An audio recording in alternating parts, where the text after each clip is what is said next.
Lo guardamos. Fíjate que hemos tenido buenos live y no los dejas grabados. ¿Vos crees? Ni aquel de las órdenes de caballería. Brother, es que en el live digo algunas cosas que prefiero que no queden grabadas. Ah, bueno.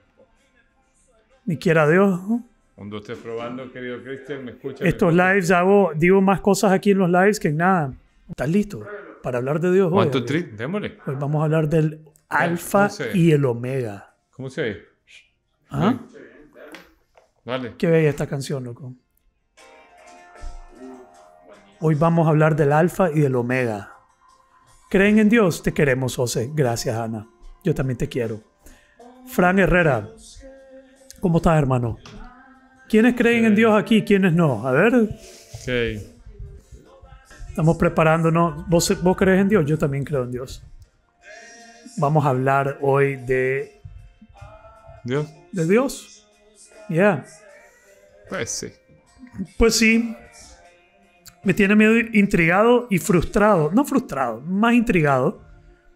Esta onda de personas que yo ni conozco y han agarrado batalla contra mí sin absolutamente no conocerme, ni yo conocerlo. Es un fenómeno raro. Dios como Dios. O Dios dentro de la institución. Dios como Dios. Vamos a hablar de eso. Yo creo que es una buena... Amo esa canción, sí, ¿verdad? Una belleza esta canción. Si los perros ladran es señal que avanzas. Bello. All right, is everything up? We recording? All right.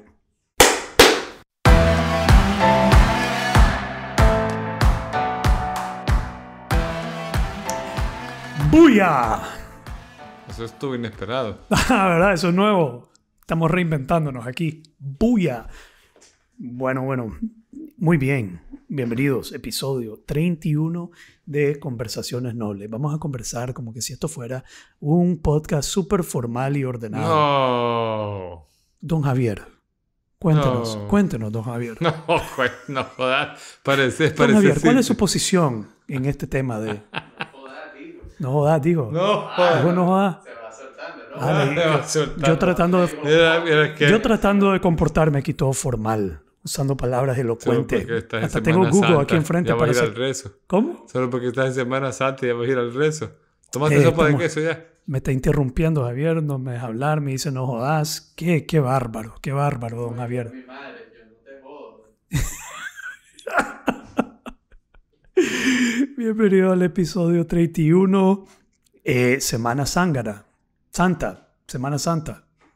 Dejó de ser zángana para mí hace muchos años. Yo tengo una historia bien interesante de la Semana Santa. Mi primera Semana Santa sobrio. ¿Verdad? Eso, sí. ¿Hace cuántos años? 18 años por ahí. Mi primera Semana Santa sobrio. Semana Santa para mí antes era Semana Zángana. Pero un gran bacanal, brother. Y de repente me topé con la primera Semana Santa en la que yo no iba a tomar, que no iba a ser zángana, pues, que iba a ser una Semana Santa normal. Ya estaba de novio con mi esposa y me acuerdo que fue una experiencia bien reveladora. Llevé a mi abuelita, decidí ir un Viernes Santo, al cine con mi abuelita y mi esposa, que era mi novia, a ver La Pasión de Cristo. La de Mel Gibson. La de Mel Gibson. Ese fue el año que salió. El año que yo dejé de tomar. Yo dejé de tomar y de consumir en octubre. Y esto ya fue para esta fecha. Wow. Y estaban lanzándola. Ese día le iban a lanzar al público La Pasión de Cristo. Y fui a verla con mi abuelita. Y me acuerdo de haber compartido luego en el grupo de AA lo significativo que fue para mí hacer algo en la Semana Santa distinto a lo que hacía antes, que era pues parrandear, y que era raro, pero era raro hacer algo distinto a eso y que a la vez hacer algo tan noble, porque creo que fue algo noble en ese momento, de llevar a mi abuelita a ver La Pasión de Cristo. Sí. Ella estaba súper descompuesta, o sea, emocionada. Me imagino que descompuesta es... Descompuesta me imagino yo, porque es que a mí la película me desarmó, o sea... Mira, hermano, mi abuela era un roble. De las personas que yo conozco, bien sufridas y que nunca se quejó. Digamos, nunca dijo, Nada. Esa señora era un roble. Rezaba el rosario, no sé si eran 2 veces al día, hermano, pero era una señora y a la vez como moderna, porque miraba televisión también, bastante televisión, y miraba CSI y miraba The Matrix y miraba un montón de películas que yo decía, ¿cómo ve mi abuela esto? Sí. Era como una controversia, pero una señora bien interesante, súper interesante. Falleció ahorita durante COVID, en el 2020, durante la pandemia. Fue triste, esto va a ser triste contarlo, pero el entierro la vi desde mi carro, Sí. por la ventana, mientras un Caterpillar con un montón de gente tapado, porque fue en el mero inicio de COVID, y no te podías bajar, y fue una cosa terrible, brother. ¿Para qué? No era la forma en que me hubiera gustado haber enterrado a mi abuelita. Y soy un cabrón que no he ido. Debería de ir a visitar su tumba. Creo que lo debería de hacer ahora. Es una buena, es un buen... Sería, ¿verdad? Un buen tocar base, aunque ella ya no está ahí, pero... No, pero ir... Como para honrar su vida. Y sí, sería noble. Noble. Ir a su tumba. Ahorita. Tal vez ahorita en Viernes Santo. Sí. Ay, tengo que hacerlo. Pero bien, wow. Comencé deep. Semana Santa. Pero yo te había dicho el tema que quería hablar hoy. Sí. Ya. Dígalo, pues. Del alfa y el omega. O sea, Dios. Yo quiero que hablemos de Dios. Yo quiero saber, tú, ¿qué pues? Porque lo único que yo puedo hablar de Dios, me imagino que nadie puede hablar de Dios como un experto. yo no creo que exista eso. No exista alguien, ¿verdad?, que te pueda hablar de Dios como No. un experto. Como, vos estás equivocado. Sí, No, ¿verdad? No. Nadie puede ir y decir, estás equivocado No. sobre Dios. no. Cada uno puede solo hablar desde su experiencia personal. Y eso está interesante. Y sobre lo que cree, yo creo. Y es bonito hacerlo con apertura de mente. Es con apertura de mente, no de mente. No apertura de mente, apertura de mente. De mente. Ya. Bueno, las dos son buenas. Pero ¿cómo es eso que hacerlo de apertura de mente? Es que, mira, generalmente cuando te encontrás con la palabra Dios, hay muchos prejuicios y paradigmas que se interponen. O sea, está relacionado con la palabra religión. Ya, ¿verdad? Y no siempre está... O sea, mira, hace unas semanas estaba tomándome un café con un amigo y yo le digo, estábamos teniendo una conversación bastante noble. Le digo, bueno, vos que sos ateo, no sé qué. Entonces él me dice, espérate. Me dice, ¿quién te dijo a vos que soy ateo? Uh-huh. Vos me dijiste. No, me dice, espérate. Aclaremos el concepto para mí. Yo no creo en el Dios que me plantea la religión. Uh-huh. Pero yo sí creo que hay algo más. Yo sí creo en un poder superior. Yo sí creo, o sea, no me acuerdo cuál fue la palabra que él usó. Yeah. Pero me pareció bien interesante hacer esa división. O sea, a mí no me gusta, no me parece interesante, me parece muy... Es más, me dice, él me lo cuenta de una manera que yo no me atrevería a contar en el podcast, el mito de la concepción virginal de Jesús. La cuenta como una parodia porque su papá era ateo. Papá de él sí era ateo. Uh-huh. Pero yo creo que es un poco eso. O sea, cómo te has acercado a ese concepto y cómo lo has convertido en una vivencia para tu vida. Creo yo que eso es una cosa bien interesante.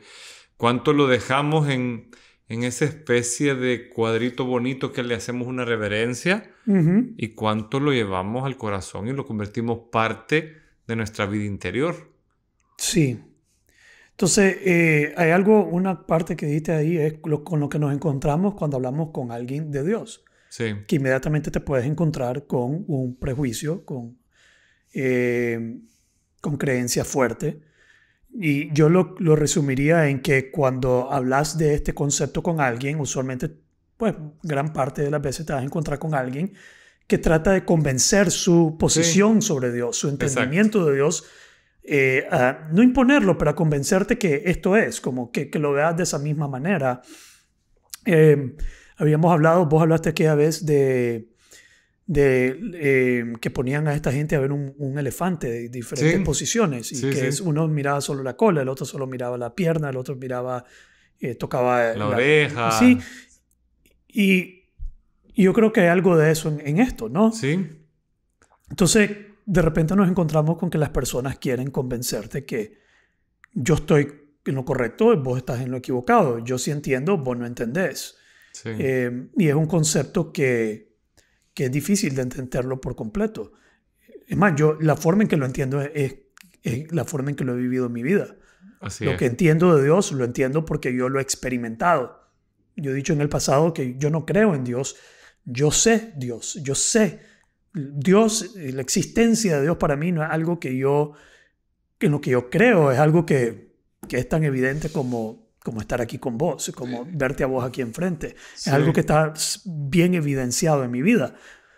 Entonces, sí, esto es súper interesante. A mí me gusta mucho cuando me acerco a este tema. Quiero aprovechar para que aquí encontré un pensamiento en lo que lo busco. Te hablo, bueno, parece que no tengo internet en el teléfono. Vos dale. Hay una historia que cuentan de San Agustín que a mí me encanta. Ajá. San Agustín, vos sabes que es un personaje bien interesante de la religión católica, porque él tuvo su vida bien alocada y luego se hizo santo. No me recuerdo su biografía, pero la he leído. Y siempre me pareció bien interesante porque yo desde muy chiquito tuve como esta conexión de querer ser algo bien, pues querer estar relacionado con Dios. Entonces cuentan que San Agustín iba caminando por la playa meditando sobre qué era Dios.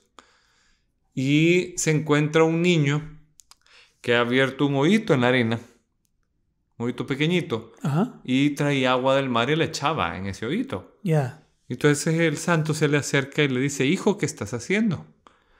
Y el niño le dice: estoy queriendo meter el agua del mar en este pequeño orificio. Y él lo entendió como un mensaje de Dios, diciendo: no quepo en tu cabeza, pues. O sea, cualquiera que sea nuestro esfuerzo por entender a Dios, yo creo que es...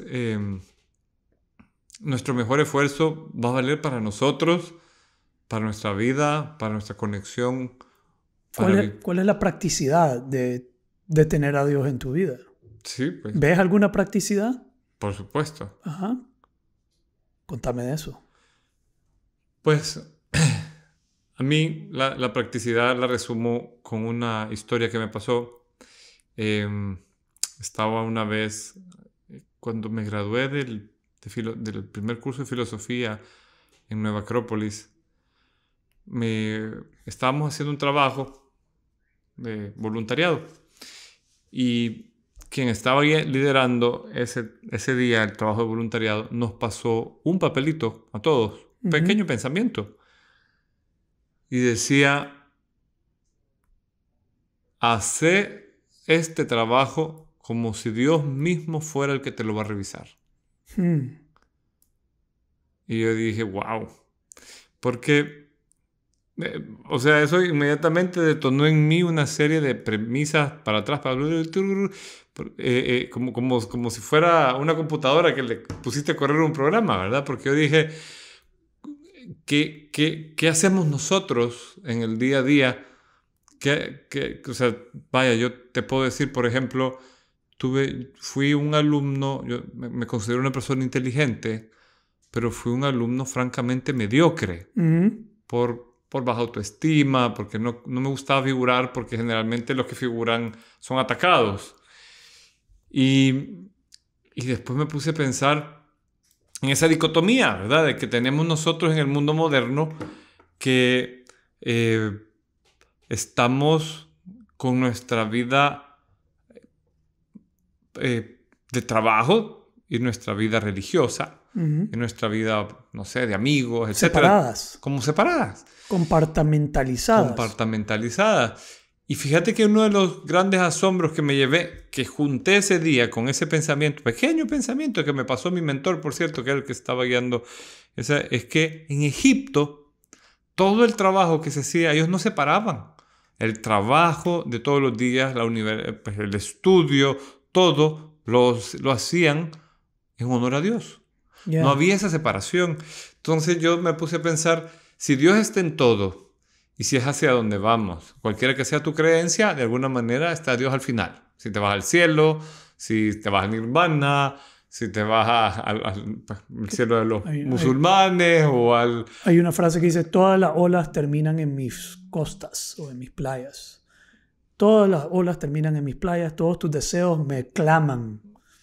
¿Y ese de dónde lo sacaste? De un libro de Ignacio de Rañaga. Todos los deseos están clamando a Dios, todas las olas terminan sobre sus costas. Aquí lo tengo, lo vamos a leer. Échelo. No, pero continúa. Ajá. Bueno, finalmente yo dije, y si, contestando tu pregunta, yo siempre he pensado que si estamos constantemente, o sea, cualquier cosa que hagamos en nuestras vidas, si la hacemos lo mejor posible, si lo hacemos con la mejor actitud, a pesar de que no sea algo que nos guste, y lo hacemos, no sé, pues la forma en que aceptamos el tráfico o un trabajo desagradable o el trabajo que nos gusta, este podcast, lo que sea. Sí, si creemos en Dios, si honramos a Dios y no lo separamos, Dios no está en el templo, Dios está en todo. Según Javier. Según Javier. No, y no solo según Javier, pero para Javier. Yo estoy de acuerdo con vos, hermano, pero tenemos que dejarlo planteado. Sí. Estoy de acuerdo. Hay gente que piensa que Dios está en el templo. Es otra cosa. Pero hay un libro lindísimo que yo le recomiendo a los que nos escuchan que se llama Lo Sagrado y lo Profano, de Mircea Eliade. Uh-huh. Y Mircea Eliade habla, y es algo que ya hemos hablado contigo acá, de la importancia de abrir espacios sagrados. Uh-huh. ¿Verdad? Porque que haya un templo es importante. Uh-huh. Y fíjate que en una conferencia de un autor que me gusta mucho, se llama Jaime Buigas, es un español, él dice que la palabra templum viene de un espacio en el cielo que tenía una significación especial en la antigua Roma. Yeah. No era un lugar cerrado y tal. Eso fue evolucionando con el templo. Yeah. Con el templo no, con el tiempo. Pero es algo bonito de preguntarse y de reflexionar. Ya. Entonces, yo sé que la religión es como hablar de otro tema. Hablar de Dios y hablar de la religión siempre hay... Yo traje este tema a la mesa porque alguien me preguntó el otro día, yo puse en Instagram, que sin Dios no podrás. Uh-huh. Sin Dios no podrás. Y todavía escribí convencerme de lo contrario. Ajá. A ver, trata de convencerme de lo contrario, que sin Dios vas a poder. Y alguien me escribió, siempre me escriben, y ahorita que estaba en el live, alguien también puso lo mismo. Pero ¿a qué Dios te referís? ¿Al Dios a como es o el Dios institucionalizado? Entonces ahí hay un debate, una lucha entre el Dios institucionalizado y el Dios real, que la gente se comienza a preguntar. Y yo no creo yo solo creo en Dios. Dios es Dios, no me importa si es institucionalizado o es por fuera de la institución. Cuando alguien me preguntó, pero ¿en qué Dios crees vos? En el único Dios. Para mí, mi entendimiento de Dios es absoluto, pues, uno solo. Pero es que yo le pregunto que le haría a alguien que me dice eso es, ¿cómo sabemos a cómo es? Sí. O sea, ¿a Dios a cómo es o a Dios institucionalizado? ¿Según cuál institución? Sí, es que ya vamos de vuelta al capítulo de los métodos. Pues sí. Entonces, yo sí creo en la religión. Yo no soy practicante. Yo no soy... Mira, yo he pasado diferentes etapas. He pasado diferentes etapas de mi vida. Fui ateo en la adolescencia. ¿Ateo? Ateo que dejé de creer. Dejé de creer en Dios. Aquí no hay nada, hermano. Después conté en el capítulo, creo que las diosidencias, cómo recuperé un despertar leyendo un libro que dije, yo en esta búsqueda de las drogas y eso, lo que estoy buscando es Dios. Volví a despertar y darme cuenta que lo que estaba buscando es Dios. Y después volteé mi mirada hacia eso y eso comenzó a revelarse. Dios comenzó a revelarse en mi vida. Cuando yo sinceramente me di cuenta que lo que buscaba era Dios, comenzó a suceder un montón de diosidencias. Uh-huh. Y siguen sucediendo hasta el día de hoy. Y esas diosidencias han encarrilado mi vida de una manera muy particular. Y ahí regreso a la practicidad de Dios. que cuando vos tenés una relación con Dios, cuando buscás esa relación, cultivás esa relación, estableces esa relación, regresás a esa relación cuando andas perdido, esa relación tiene cierto nivel de guianza, de llevar tu vida en una dirección, en una forma. Entonces yo sí creo en una vida guiada por Dios o acompañada por Dios o como vos querás, y la vida desamparado, pues completamente lejos de Dios. Cuando alguien, y Dios Dios siempre está a la par. Sí. No te has ido lejos porque Él ha ido detrás tuyo. Él está ahí todavía. Es decir, Él o lo que sea, la presencia ahí está. Ahí está. Lo que vos has decidido es obviar esa presencia, desconectarte de esa presencia, sacar eso de tu vida y tratar de hacerlo a tu manera. Es pura, para mí, de nuevo, para mí es pura arrogancia, soberbia, de yo puedo sin esta fuerza. Pero no me cabe duda que esa fuerza existe y que cuando te conectas con esa fuerza, la vida camina de una manera muy distinta. Y esta fuerza yo lo puedo asemejar al taoísmo. El Tao, que es the way, la forma en que las cosas se desenvuelven, la forma en que las cosas funcionan. Y cuando te relacionas con Dios de una manera auténtica, no religiosa, sin esa propia... Pero espérate. Ajá. Es que hemos sacado a pasear la palabra religión, pero ¿cómo entenderíamos la palabra? Porque podemos darle un significado. Pues religión para mí es un método. Es un método, pero usemos la etimología. Ajá, adelante. La etimología de religión viene de religare, que es reunión. Okay. Unión con Dios, unión entre los hombres y unión con Dios. Reunión entre la comunidad. Una comunidad. Para relacionarse unirse con Dios. Con Dios. Reunión, religión. Religare. Ok. Entonces, todo aquello es una práctica. Es una práctica de unión. Ya. Ahora, obviamente se ha distorsionado y ha pasado cosas negativas. O sea, sí, totalmente. Humanizado. Pero es el humano el que hace lo negativo. Es el humano. Porque si vos rasgás cualquier religión hasta el fondo, porque te voy a decir, por ejemplo, uno de los principios que tenemos en Nueva Acrópolis es el estudio comparado. El estudio comparado de ciencias, religiones, filosofías y arte. Ajá. Y cuando vos haces un estudio comparado y profundizás y rasgás, encontrás belleza y verdad en todo. Yeah. O sea, todas las religiones trajeron a una persona, un enviado, un Mesías, que traía un mensaje de amor o de regla o de ley, con mucha verdad. Y como el humano perfecto, el estándar. Y de repente empieza a haber un montón de intereses que se empiezan a encaramar en ese mensaje. Como el control, como el control. Poder. O yo me pongo a pensar también, ¿te acordás la historia que hablamos la vez pasada? O la maldad. Sí, pero porque también... hay maldad en alguna. Hay maldad en algunos. En varias. Porque imagínate vos... Pero yo también creo que pueden haber cosas más simples. Ajá. Como el del alquimista que contábamos, que amarraba al gato. Nadie le preguntó.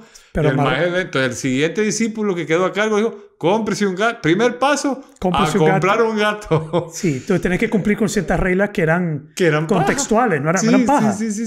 Sí. Ahora, el riesgo en eso que yo miro es que yo rechacé la religión por un tiempo y me reencontré con la religión y después opté por no ser practicante de la religión, pero ya no la rechazo. Sí. Digamos, yo veo la religión como un método, una práctica súper apropiada, súper útil para tener esa unión con Dios. Y el riesgo que yo miro en muchas personas es que por rechazar la religión también rechazan a Dios. Sí. Entonces deciden sacarlo todo de su vida, como que todo esto es paja, todo esto es mentira, todo esto, y no hay nada en qué creer, y dejan de creer en la existencia de ese ser superior, de esa fuerza superior, que de nuevo, para mí, cuando te encarrilás con esta, porque yo comencé a leer la Biblia, y la comencé a leer de principio, y avancé bastante sobre todas las historias, y llegué a una sola conclusión sobre lo que aprendes en el Viejo Testamento. Estás con Dios, todo va bien. Abandonás a Dios, te lleva al carajo. Decime uno que no, hermano. Sí. David, Salomón, pues todos los que abandonaron en la historia. No, y después te puedes poner más exquisito porque después puedes estudiar eso desde un punto simbólico y las reglas éticas varían siempre. Estás ahí y, por ejemplo, no matarás, y si matarás al chimbolero, pero de repente te dicen hay que ir a matar a los otros porque son mal portados y vas y arrasas a otro pueblo. Ese es el gato. Ese es el gato. Sí. Sí, entonces hay elementos ahí como de reflexión, ¿no? Ya, definitivamente. Pero sí, toda nación, grupo humano en la historia ha tenido una conciencia de un ser superior, ¿no? Sí. Se podría decir que hasta los más aislados han percibido esta fuerza, han percibido esta existencia. Y es lo que a mí le da evidencia a la existencia de algo que se puede percibir, que se puede conocer. Y se puede conocer, y al conocerlo te ayuda, te es útil para vivir esta vida terrenal. Sí. No sé qué pensás de eso. De acuerdísimo. Y sabes, mi más grande asombro del último mes o mes y medio tal vez, es mi esposa estaba leyendo un libro de mitología de Mircea Eliade, no me acuerdo ahorita el nombre, algo del mito, no me acuerdo. Y generalmente cuando uno estudia mitología te vas a Egipto, te vas a Grecia, te vas a Roma, y él te dice que como esos fueron urbes tan poderosas, si vos realmente querés estudiar la esencia de los mitos, te vayas a lugares más pequeños, allá en la Polinesia y tal, porque los mitos están menos manoseados. Entonces voy a retomar algo más cercano. Este libro del que hablé la vez pasada se llama The Power of Myth, El Poder del Mito, de Joseph Campbell. Él hace una dinámica bien bonita con su entrevistador. Se empiezan a leer pedazos de mitos. Parecen el Génesis, y son mitos de los navajos o de los no sé cuántos. O sea, está tan vivo eso, es tan parecida a la forma en la que nos hemos acercado a Dios, que no... El método. Que es método, que los principios llegan a ser los mismos. Yo lo que creo es que cada quien... O sea, porque si te alejas porque no te gusta el método, bueno, finalmente... Encontrar el tuyo. Encontrar el tuyo y el camino te va... Tu camino te va a llevar a pegarte tu pencazo y encontrar tu regreso a tu camino porque la verdad, si vos te pones a pensar, es bien fácil tratar de ver a Dios en, no sé, la vez pasada decíamos, creo que me preguntabas, ¿dónde ves a Dios vos? Yo, un amanecer. Pero vos te has puesto a pensar que la fuerza que mantiene unida cada una de nuestras células es el mismo Dios. Es Dios. Es Dios. Yo puedo creer eso. Es la vida misma.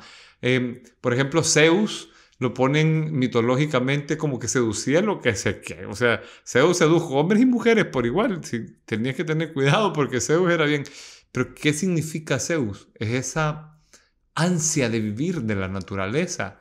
Ahora, ¿vos crees en lo que sucedió de pasar de múltiples dioses a un solo Dios?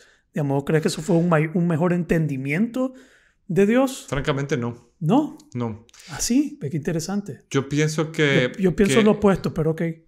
Es que, ¿sabes qué pasa? Es bien difícil entenderlo si lo estudias en profundidad, porque, por ejemplo, vos tenés en Egipto, tenés a Set y tenés a Osiris. Entonces tenés dos fuerzas que están representadas por símbolos diferentes. Entonces es fácil de entender cuando hay una fuerza actuando y es una cara de Dios. Además, es como para la mente más fácil de entender. Es esta cara, es esta fuerza, es el yang, es el yin. Pero de repente venís y tenés un Dios que se vuelve una ciudad entera porque lo dejó de adorar. O sea, por ejemplo, una reflexión que a mí me surge ante los credos. Yo soy católico y no soy practicante y respeto mucho el cristianismo, pero una de las cosas por ejemplo, en el catolicismo tenemos los 7 pecados capitales y salvo la lujuria, Dios incumple muchos de esos pecados capitales. La ira, por ira de Dios se voló Sodoma y Gomorra. Puchica, por ira. Así fue, así dice. O sea, o tenés que tener cuidado con la ira de Dios. Como que, o sea, la ira es una emoción bien perniciosa, o sea, implica sobrepasar un estado emocional bien fuerte. Ok, pero una consulta. ¿Has estudiado la diferencia entre el Viejo Testamento y el Nuevo Testamento? Sí. Porque hay una transformación de cómo abordar a Dios. Pero cuando lo estudias en profundidad y le preguntas a los estudiosos del Nuevo Testamento, no deja por fuera el Antiguo. Sí, simplemente aquí pero Diosito es más puro amor y por el otro lado castigaba. Pero si tenés pensamiento crítico y estudias el Nuevo Testamento, te das cuenta que hay que lo que Jesús está proponiendo es una forma muy distinta de abordar a Dios, que viene a cambiar lo que se decía anteriormente. Sí. Y lo viene a cambiar. Por eso lo crucifican. Es crucificado porque viene a cambiar. Y por alguna razón todavía hoy en día los católicos no escuchan, no los católicos, pero espérate que aquí me estoy poniendo medio nervioso, pues abordando a un grupo de personas. Pero si yo leo el Nuevo Testamento, ahí está bien claro cómo abordar a Dios, poner la otra mejilla, el amor, la compasión, el entendimiento, el tirar la primera... Pero sigue habiendo infierno, por ejemplo. ¿Perdón? Sigue habiendo infierno, sigue habiendo esa polaridad. ¿Hay algún lugar donde se menciona el infierno en el Nuevo Testamento? Tendría que verlo. No puedes entrar al cielo si no es a través de Cristo. Sí. Es sectario. Ahí tenés algo de razón. Pero así hay un cambio entre el Nuevo Testamento y de cómo abordar a Dios. Viene a cambiar un montón de reglas y normas que no le gustó a las personas. Hay una sola regla, dijo Papa Chus. Yo soy fanático de Jesucristo. Sí, definitivamente de Jesucristo soy un gran fanático. Y tiene que haber habido, o sea, pues, no soy un doctor en la ley mosaica, tiene que haber habido algún valor en las reglas que le llegó a poner Moisés, o sea, toda esta formación, las reglas y todo. Lo que te quiero decir es que para mí el monoteísmo, el todo en un solo todo Dios, todo en uno,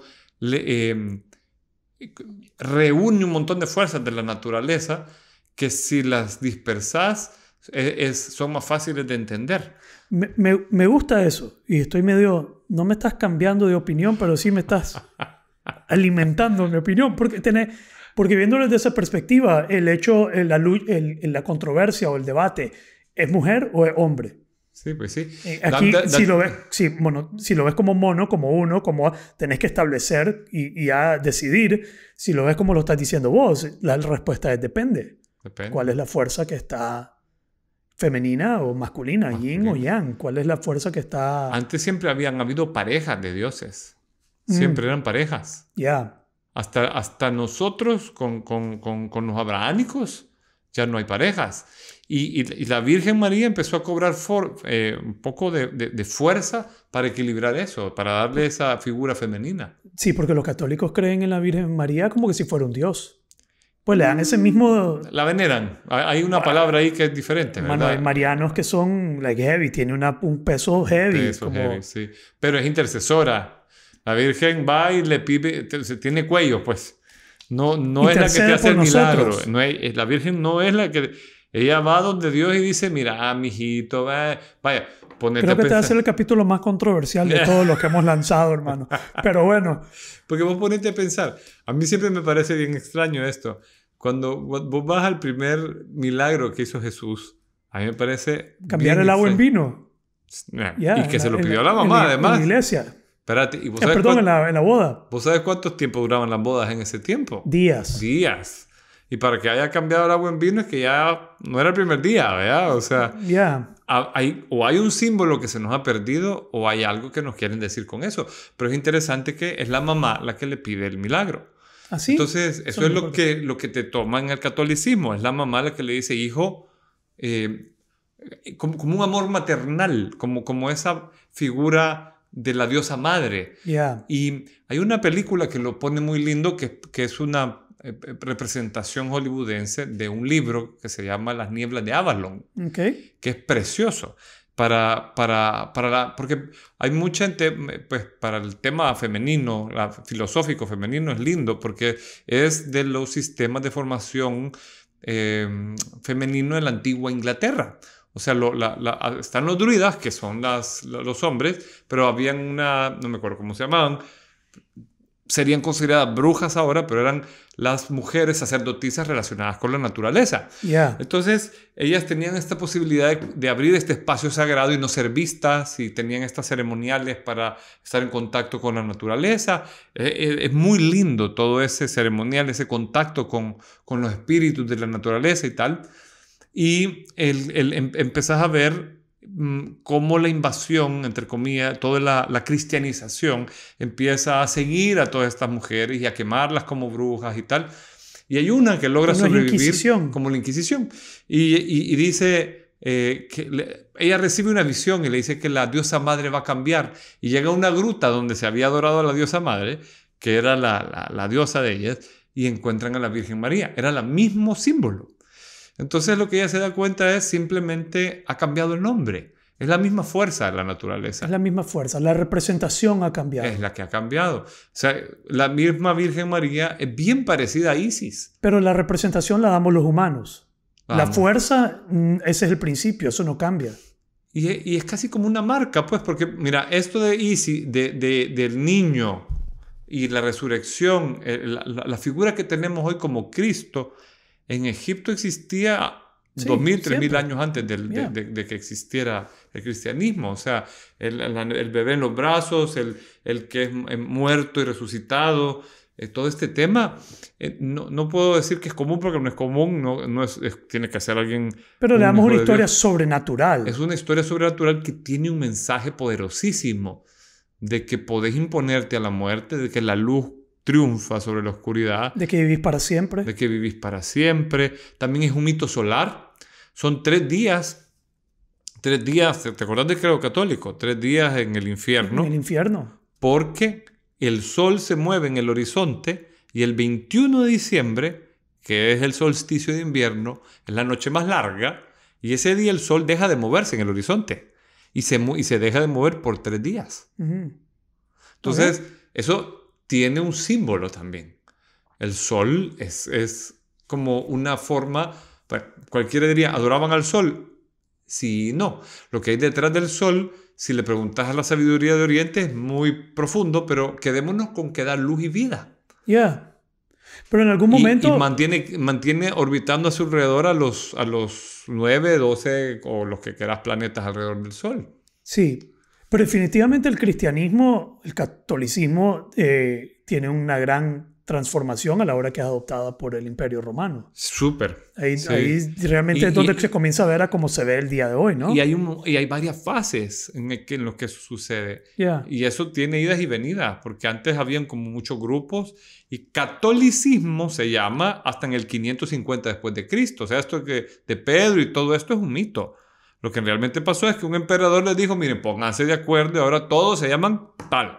Y hay un... ¿Y qué significa catolicismo? ¿Qué nace? No me acuerdo exactamente, pero no quiero decir cualquier... Fact check, Google. Vamos a... ¿Qué significa? Pero, continúa. Es un poco el tratar de unir esta idea de lo que querían. O sea, como tratar... Pero no le ha pasado solo al cristianismo. Mira, por ejemplo, los pitagóricos, los platónicos, los neoplatónicos, los estoicos, que son ahora tan famosos, han tenido un momento a donde agarran y dicen, a ver, pero ¿qué era lo que decía el maestro? Muchos conocen a Marco Aurelio, a Epícteto y a Séneca, hablando de los estoicos, pero no conocen a Zenón, que es el fundador. Entonces, cuando muere Zenón, agarran y dicen, espérate, ¿cuál era la onda del maestro? Tal, y ordenan la doctrina. Entonces, lo que trata de hacer el Imperio Romano es decir, espérate, unos dicen que Jesús no es Dios, otros dicen que sí, que sí tiene la misma sustancia y tal. Entonces, hay mucho debate. Yeah. Y entonces lo que tratan es de ordenar lo que va a ser el credo. Sin ambigüedad. Sin ambigüedad. Sí. Y empiezan a ver estos concilios. Y varias cosas se quitan. Por ejemplo, hasta en ese tiempo había, por ejemplo, ideas sobre la reencarnación en el tema del cristianismo. Entonces tenían que ordenar la religión, por decirlo así. Tenían que ordenar el credo, el pensum. Y eso se va a seguir ordenando. Y es algo natural. Va cambiando. La parte escolástica de la formación. Es como ahora todavía se puede debatir si las relaciones entre parejas del mismo sexo pueden suceder o no. Todavía la Iglesia Católica dice que no, pero puede ser que en algún momento diga que sí. Puede ser. Y eso cambia todo. De hecho, ahora el Papa dijo, ¿quién soy yo para evitar que el amor, no sé qué? Dijo algo así que como que abría la puerta para respetar la unión. Tal vez no bendecirla como un matrimonio religioso, pero respetarla. Ya. Aquí hay un par de cosas que quiero lanzar aquí a la conversación. Uno, algo que yo critico son las personas que, pues soy crítico de este tipo de personas que dicen, yo no soy religioso, pero soy espiritual.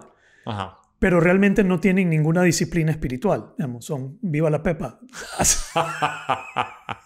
Andan haciendo, pues, no hay ninguna rigurosidad real espiritual.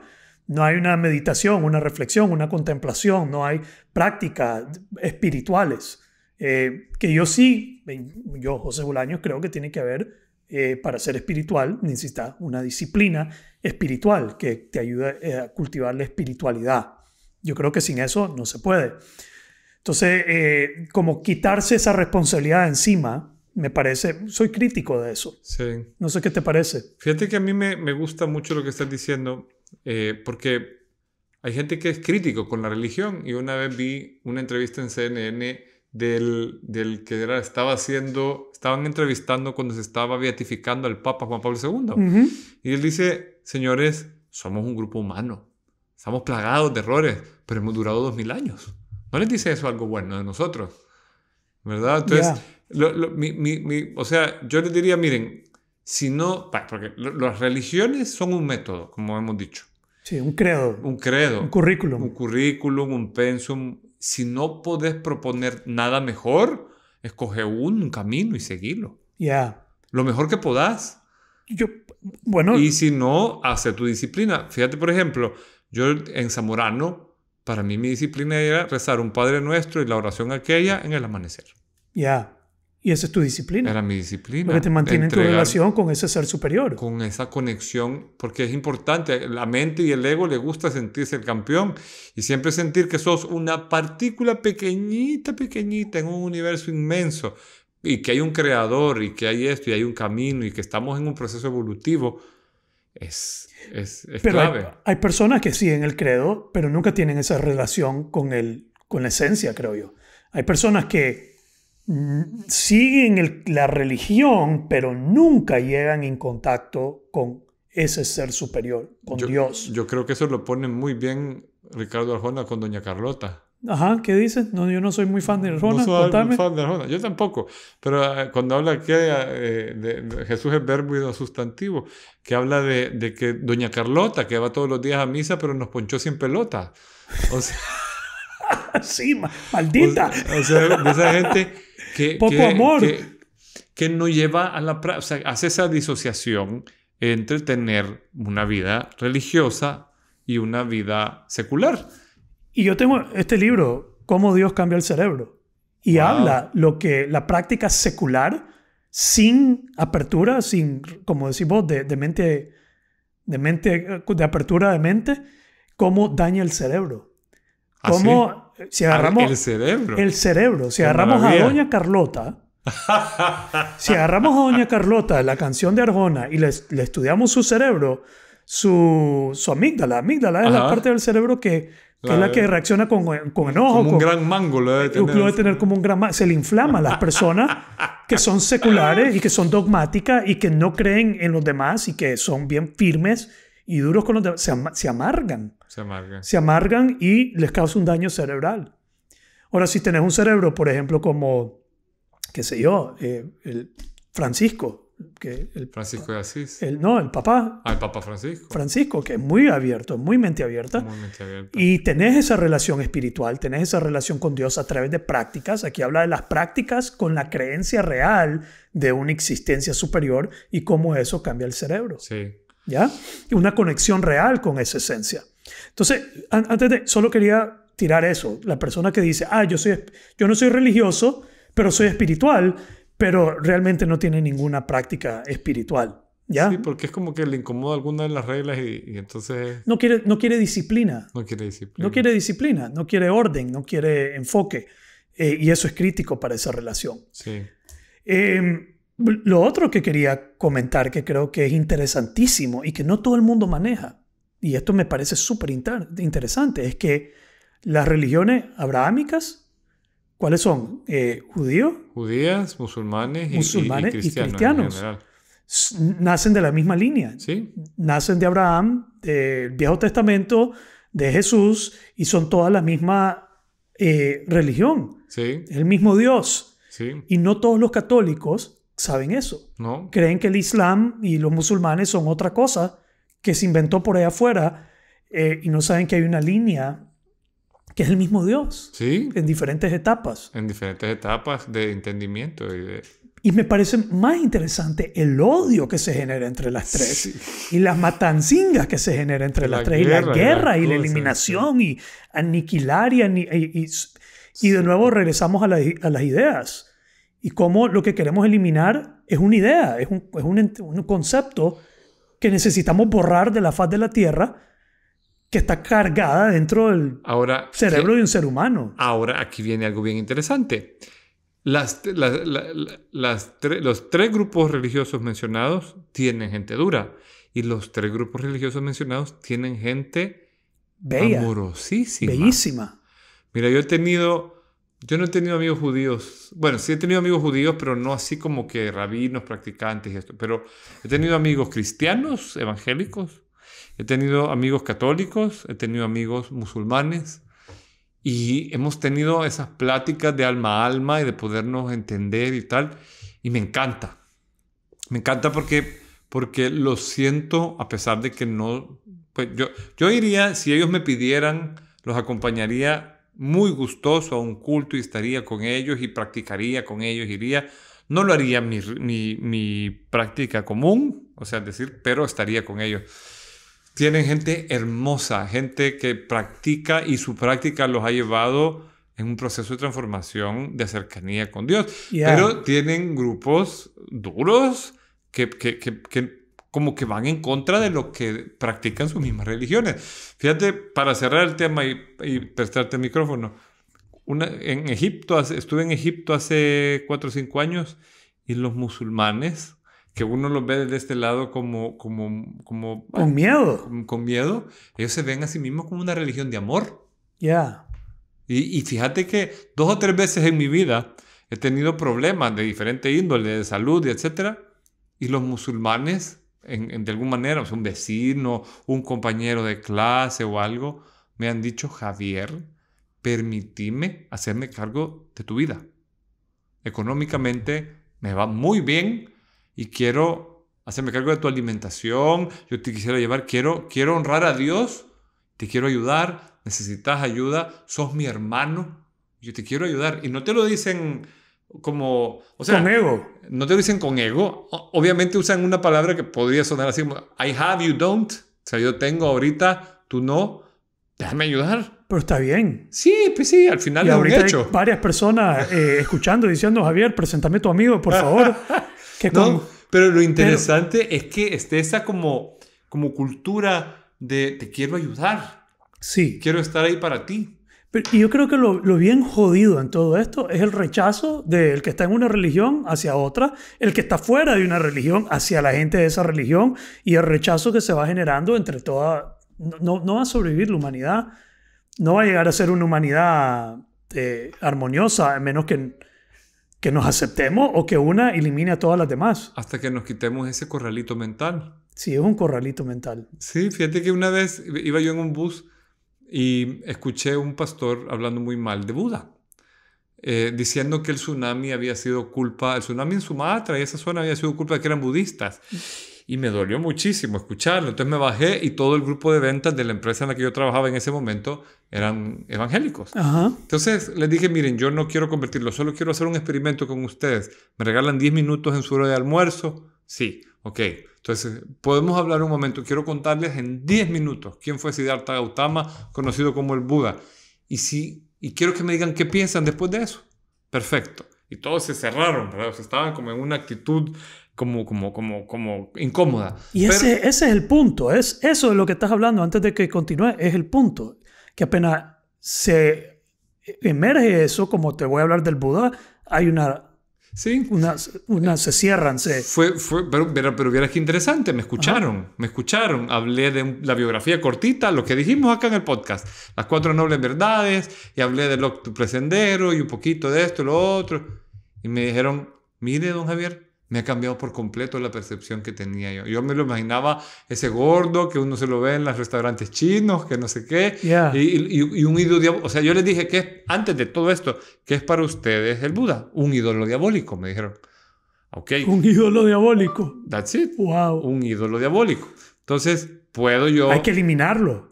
Mae, si yo creo eso, hay que eliminarlo. Precisamente. Y si les pasa un tsunami a un montón de gente así, pues que mejor. Pues eso es castigo divino. La tesis de ese pastor en específico era Dios hizo el pacto con la humanidad es no más diluvios universales. Ajá, pero no dijo nada de diluvios locales. Entonces barrió con una comunidad, pero no con la humanidad. Ya. Sí, definitivamente, incluso así, hablando con vos, se nota que es un tema ultra, mega provocador, controversial, y sobre todo eso está Dios. Sí. Y abajo está... Y aquí estamos nosotros, los hijos de él, peleándonos por los diferentes nombres y cosas y por diferentes formas de llegar a él. Sí. Pero sí creo que cada persona debe de cultivar, ya sea a través de una religión, pero con apertura, con conciencia de lo que está formando, es una relación consciente con este ser, un ser superior. Y yo, de nuevo, yo atribuyo mi conexión con este ser superior, lo atribuyo en Alcohólicos Anónimos pues le doy crédito a Alcohólicos Anónimos de haberme ayudado a definir bien cómo iba a ser esa relación con mi ser superior. Digamos, no fue la iglesia, fue Alcohólicos Anónimos donde yo redefiní y redescubrí, me reencontré con cómo iba a ser mi relación con este ser superior. Y he hecho cosas en la iglesia católica, he hecho cosas en la iglesia evangélica, he estudiado muchísimo el budismo, he estudiado muchísimo el zen, he estudiado muchísimo el taoísmo y me he hecho he llegado a mi propia conclusión a través de algo, lo que consideraría algo de pensamiento crítico, de decir, oye, espérate, esto, no sé. Fíjate que mi papá me lo dijo de una manera bien bonita.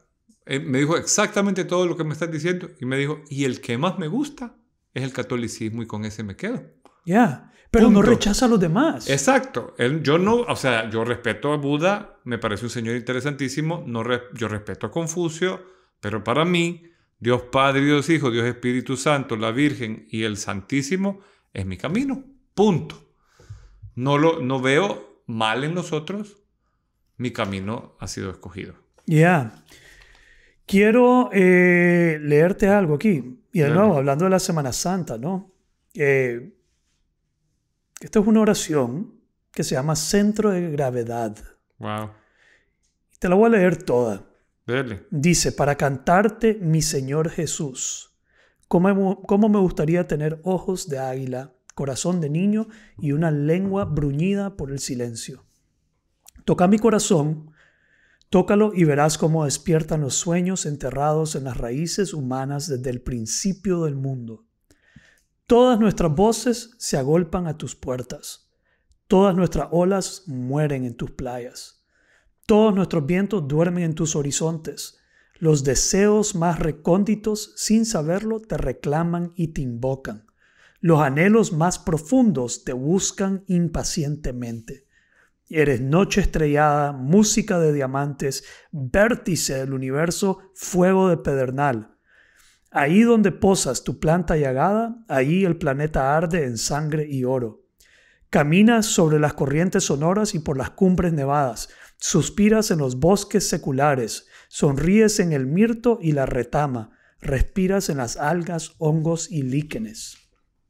Continúa, un poco largo. Dele.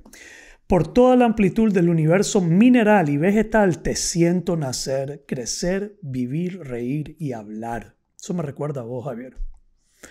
Eres el pulso del mundo, mi Señor Jesucristo. Eres aquel que siempre está viniendo desde las lejanas galaxias, desde el centro ígneo de la Tierra y desde el fondo del tiempo. Vienes desde siempre, desde hace millones de años luz. En tu frente resplandece el destino del mundo y en tu corazón se concentra el fuego de los siglos. Deslumbrado mi corazón ante tanta maravilla, me inclino para decirte, tú serás el rey de mis territorios. Para ti será el fuego de mi sangre, tú serás mi camino y mi luz, la causa de mi alegría, la razón de mi existir y el sentido de mi vida, mi brújula y mi horizonte, mi ideal, mi plenitud y mi consumación. Fuera de ti no hay nada para mí. Para ti será mi última canción, gloria y honor por siempre a ti, Rey de los siglos. Amén. Amén.